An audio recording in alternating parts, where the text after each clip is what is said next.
Continuing on with our custom theme development from scratch, we are now going to create the post page template. This is part 9 of the series that we've been working through. We'll be modifying our home.html template file. This is the file that controls the blog posts index. This is used when your site is set to display your latest posts, or you assign a static post page in settings reading and you're viewing that page. We can find this page under our experiences section of our website.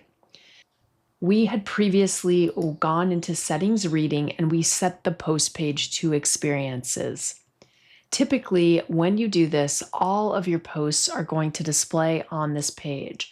But because we have not yet created a template for this page, it is just displaying the most recent post. So as you can see, if I come to posts, this post is the most recent one that I have created. I also wanted to point out that if we go to pages and we go to experiences, edit, you can see that this page is currently using the index template. As you may have recalled from a previous lecture, the home.html is the home post page. If it is not present, then it defaults to index.html. What we'll be doing in this lesson is we're going to create our own version of home.html so that we can style this page so that it looks exactly the way we want. In order to do this, we will be creating a new file in our templates area. This file is going to be called home.html.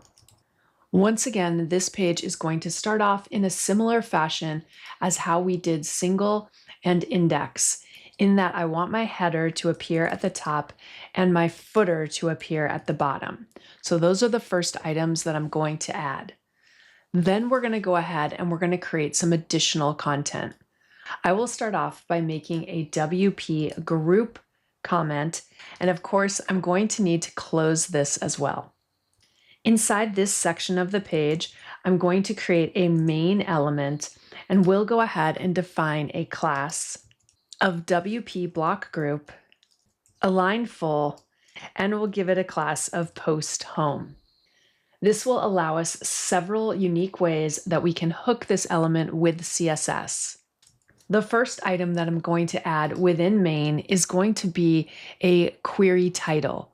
This will display the title of the archive page. So this could be something like category news or tag WordPress or author Emily K. This is useful on archive pages to let users know what it is that they're viewing. As you can see, this particular block element self-closes. It doesn't wrap around anything. The next element, however, is going to be something that will have both an opening block comment and a closing one. The WP query block starts a query loop block. We are specifying here that inside our query, we want to display 10 posts per page. We're going to go ahead and start at the first page, and we'll use the default pagination. So this means that we have no offset, or that we're going to set this to 0. Then we have the post type, and we're going to specify this to post. This just is telling WordPress to query blog posts only. We're going to order them in descending order by date, which means that it will show the most recent post first. Then I'm using my layout and I'm setting the type to default, and we've talked about that in some of our previous exercises. Next, what I'm going to do is I'm going to create a section element. This is going to contain all of the post content. We'll give this a class of WP block query. And then all we have to do is populate this area with what we want to show. We'll start off with the post template block. This is a WordPress block that needs to close, so I'm going to make a closing WP post template. And then within this area, we're going to specify the layout for each post result. I'm going to add the WP post title. This will display the title, and I want this to be an active link, so I'm going to pass in is link true. And we're also going to add WP post excerpt. This will show a short summary that is automatically generated or manually set, depending on what the user has done within their WordPress website. After the post template closes, we're going to create the pagination section. In order to do this, I'm going to use WP query pagination, and this particular block needs to close as well. Then we'll go ahead and just add the code to place the pagination within this section. So we're going to add pagination controls. We will use WP query pagination previous to show the previous controls.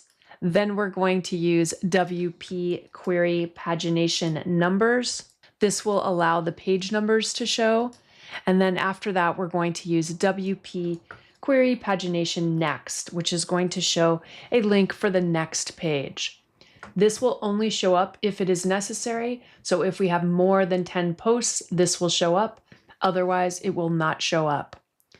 This code is going to dynamically display a paginated list of blog posts for archive type pages, like the blog homepage, category pages, or tag pages. This will display complete titles, excerpts, and include the navigation links. We're completely using WordPress blocks to do this. So let's go ahead and save this file and see what it does to the front end portion of WordPress. The first thing I want to do is if I come back to my experiences page, you'll notice that the current template is indexed. However, if I refresh this page, now you can see that the current template is blog home. So we know that this page now knows that this template exists and is going to use this template. If we come to the front end and we refresh this page, you can now see that it's going to list all of the posts that we have. All of my posts are going to show the title and an excerpt, and if I click the title, it will take me to the individual post page. And of course, we've already styled this. We did this in the previous exercise. If you want to style this page and do things such as change the link colors or change the way that the layout occurs, you would make those modifications in your CSS file. Let's go back into our code, and I did want to show you a few other things that may be of interest to you. In addition to what we have right now, we can add other code that would display a featured image. Now, I don't have any featured images in my website, but I do feel that this is a useful area to include. So inside my WP post template, I'm going to add the code for a featured image. This is going to be WP post-featured-image, and I'm using the isLink true so that this will also be a link.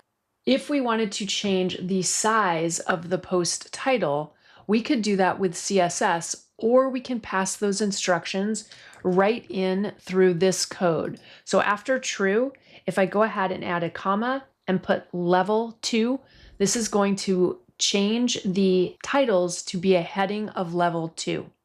Before we have our excerpt, let's go ahead and show some of our post metadata. In order to do this, I'm going to create a WP group. This particular block needs to close. I'm using a layout type of flex, and I'm using justify content left to push the content over to the left side. Inside of this area, we're going to create a div. We'll give it a class of WP block group. And within that WP block group div, I'm going to put the author name. This will also be a link, and the post date. If we save this now and go back to WordPress and refresh our page, we're going to see the additional data. So we see the name, and then here is the date, and then we have the excerpt. If I go back into my posts and I go ahead and add a featured image and save the page, you will see when I refresh that the featured image is now going to show up for this particular post. Once again, we can totally customize the way this looks by using our developer tools, finding out what hooks we need to target, and then we can use our custom CSS. So if I wanted to have some sort of separator between these elements, you can see that all of my elements exist inside of an unordered list. And we could go ahead and specify this. I'm going to use my post home, UL, LI. I'll go to CSS. I'll make a comment, and we'll just call this post home.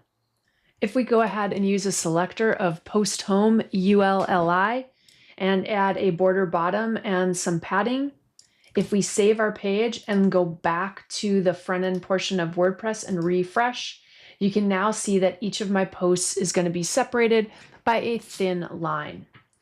Obviously, there are no limitations to this. You could go ahead and style this as much as you want, but I'll let you do this on your own so that you can be creative with how you want your pages to look. Hopefully at this point, you're feeling more and more comfortable with modifying template files and customizing your WordPress theme so that you can build out your WordPress website to function and appear exactly how you want it to.